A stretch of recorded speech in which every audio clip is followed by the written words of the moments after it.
Hey everybody, welcome to the vlog. Come on in, don't be shy, have a seat, relax, take a load off. Oh, do you need a chair? I got one here somewhere for you.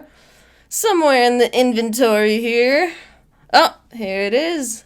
8-bit chair for your convenience, sir. I hope everybody out there is thriving today. In today's episode, I want to address a special request that I got from a viewer. This particular viewer has asked me to make a tutorial in Photoshop on how to turn photographs into comic book looking artistic style photos. Let's go.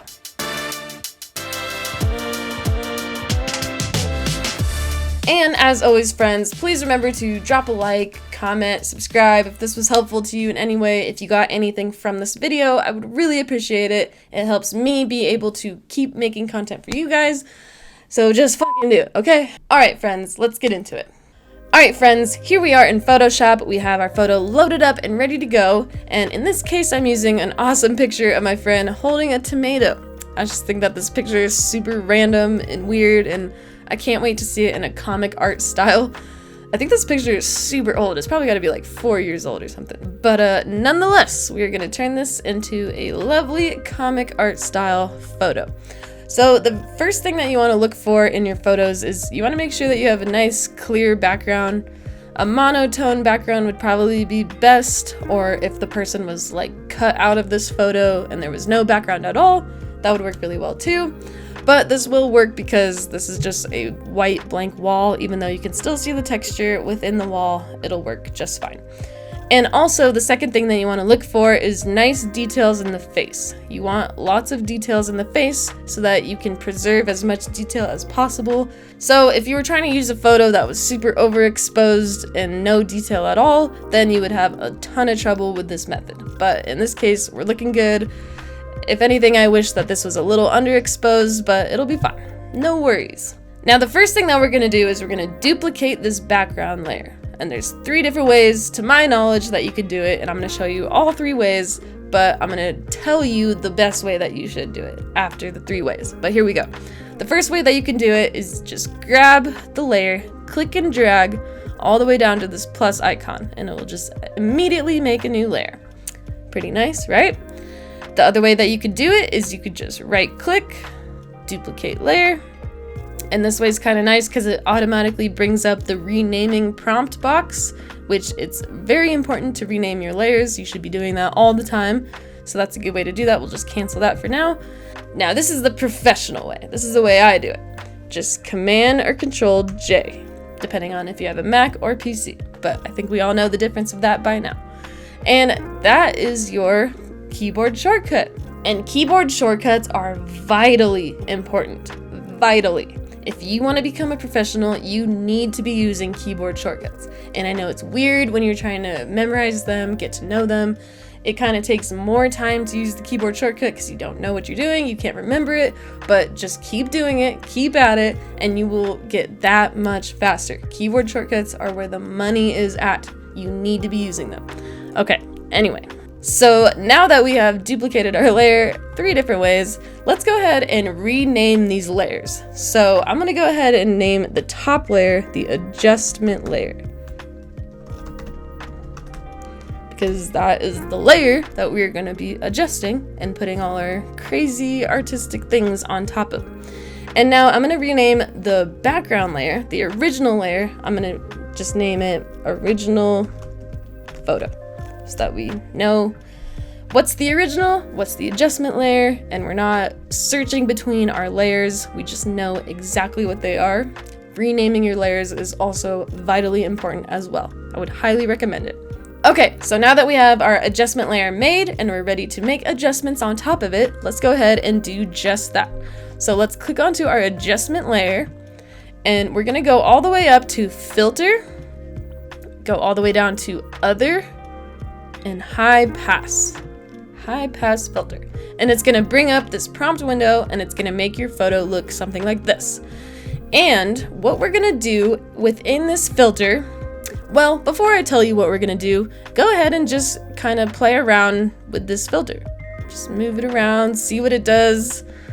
So it looks like that's less over here, and this is more over here in terms of the gray high pass looking filter that is being put on the photo currently. It's always kind of good to mess around with your sliders like this and your filters so that you actually know what it's doing, because I can sit here and tell you all day what filters to put on your photos, but you might not have any idea what it's actually doing. You're just following my steps. So it's good to just mess around, see what it's doing, and then you understand what that filter is doing for future references. Okay, so now that we've played around with our filter a little bit, what we're trying to do with this filter at this very moment is we're trying to just bring out the details a little more within this photo. So it probably started somewhere around 4.6 for you guys, which, as you can see, very small amount of detail. So what we want to do is just slide this to the right until we see, and you can immediately see those details coming in. We want those details to just kind of bleed through a little more. And that's obviously way too much. Let's go back. That might be a little too much. Yeah, definitely. Let's keep it at 9.9. We started at around 4.8, I want to say 4.5. So I'm gonna keep it at 9.9 because that looks good. So we're gonna go ahead and go okay. And then what we're gonna do is we're gonna duplicate this adjustment layer. So remember your 3 different ways. You can drag it down to this plus, you can right click, duplicate, but I'm gonna do the professional way because we're pros over here, right? We do pro shit over here. Command J, baby. Yeah. All right. So now we're gonna rename this layer because that's what we do. We rename all of our layers. And this is simply just another adjustment layer. So we'll just keep it at adjustment layer 2. Nice. Now what we're gonna do with adjustment layer 2 is we're gonna make an inverse of that layer. And this is very, very simple. Keyboard shortcuts, because we're professionals, right? Command I or Control I makes the inverse of that layer. And then it'll make your photo into this kind of negative looking photo. Perfect, that's exactly what we want. Now what we're gonna do is we're gonna put a different type of blending mode on this layer. So we're gonna go down to normal and go all the way down to divide. Yep, just like that. And it's gonna make your photo super white and overexposed like this. That's what we want.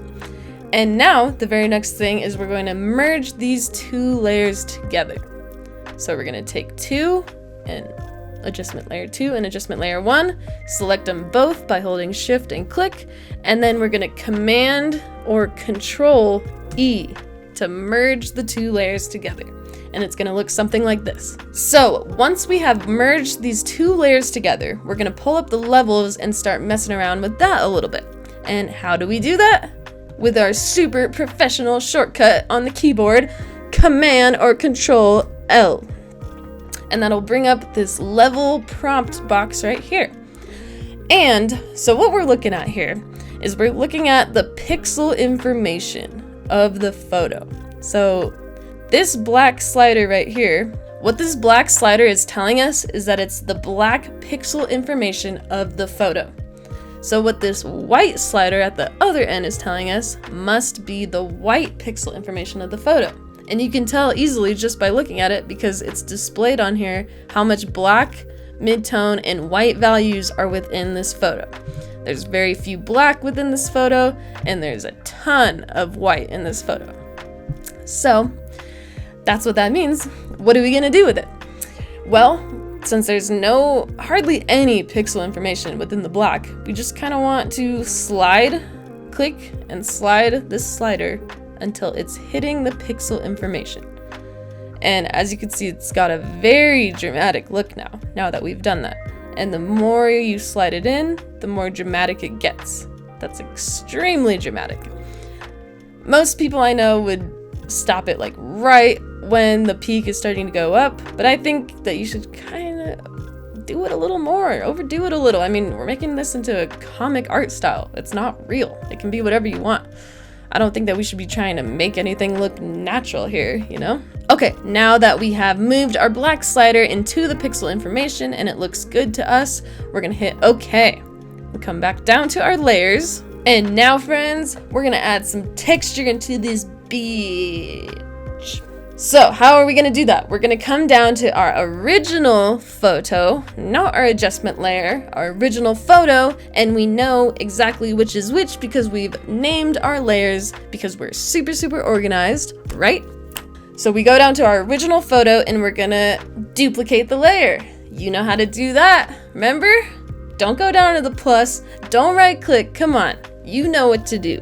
Command or Control J because we're badass. Now that we have that original photo layer copied, we're gonna rename this layer to, it's gonna be another adjustment layer. So let's do details adjustment layer so that we know it's for the texture, the realistic details that we're doing. You'll see in a second. Okay, so now that we have done that, we are gonna simply drag this layer above our two merged adjustment layers. And what we're gonna be doing with this details adjustment layer is we're gonna merge them and have this layer interact with our two adjustment layers down here. And I'll show you how to do that. So the very first thing that we're gonna do is be sure that we're selected on our details adjustment layer and go up to Filter, Blur, and you could use either Smart Blur or Surface Blur, but Surface Blur is a little faster. So we're gonna use that today. And it's gonna bring up this prompt box and it's gonna make your photo look kind of like this, super blurred, kind of drawn in a sense. And hey, we got some more sliders to mess around with, right? So remember your original values, 19 and 18, and then go ahead and just slide the slider around, see what it's doing. So it looks like that is more realistic, that is less surface blur on the right, and the more left we go is the surface blur. So very interesting, I know. But yeah, it's always good to just check them out. Whoa, that's almost making it kind of double. Wild. So what were we at? 19 and 18. So now that we have gone on a little surface blur field trip, let's go ahead and do what we came here to do.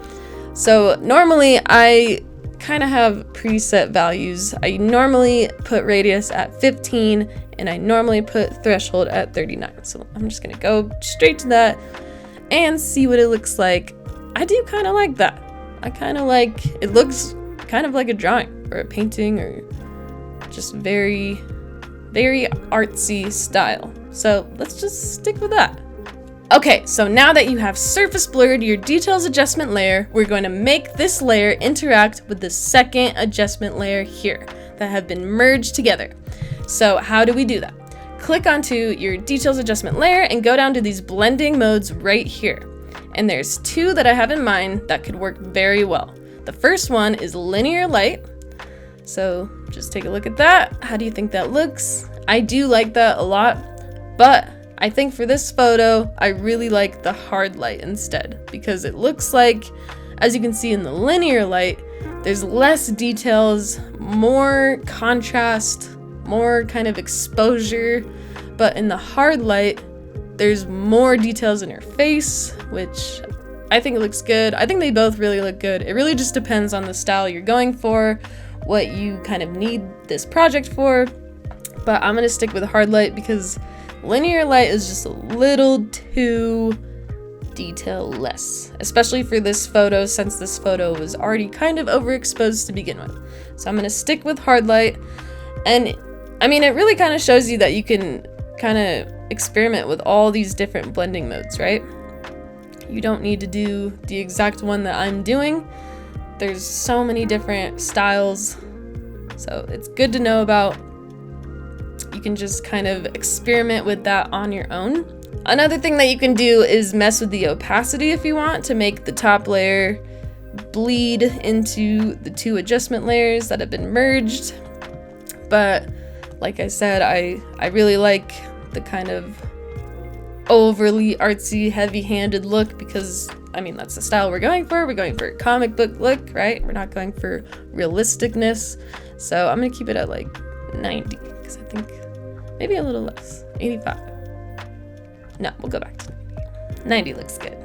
What do you guys think? Alright friends, you might think we're done, but you'd be wrong. We got a lot more to go. Kick back, relax, get a notebook out. Come on, this is gonna be a long, wild ride. No, I'm just kidding. We're almost done.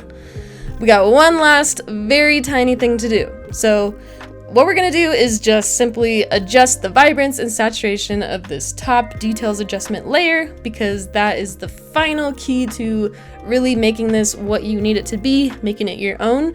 So we got sliders here again. We got to go on our slider field trip in the vibrance section and just see what this does to your photo so you know what you're doing to it and you're not just copying me exactly and you're learning. So, wow, that was a cool field trip. Okay, back to 0. Like I said before many times, really like the heavy-handed look.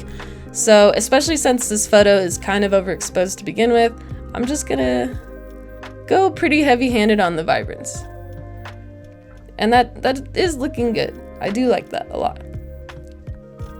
Maybe 50. We'll just leave it at an even 50. But, as you'll see with the saturation is a little more intense. You can definitely not go as heavy-handed on this. So, maybe we'll just leave it at 10. Or 15. Yeah, that's looking good. What do you guys think? What was your favorite look? Do you like the blending mode I chose, or is there a different blending mode that works so much better for you? Do you like the heavy-handed look, or do you like the more natural look? Do you like the details or no details? How did your photo turn out? Well, friends, I hope this tutorial was fun for you guys in some way, and I hope it helped you in learning how to do cartoonized tomatoes. Maybe that's your thing. Maybe that's what makes you happy in life. In that case, this tutorial is for you. If this video was helpful to you in any way, please drop a like, comment, give me your firstborn child, email me, just any little act of kindness. I would really appreciate it. I hope you all are thriving, killing, chilling, being dope, and just living your best life. You guys rock. You guys are the reason I make content. Thank you so much to my day one fans and to my every other fan in the whole world. I love you guys so much. Stay up, folks.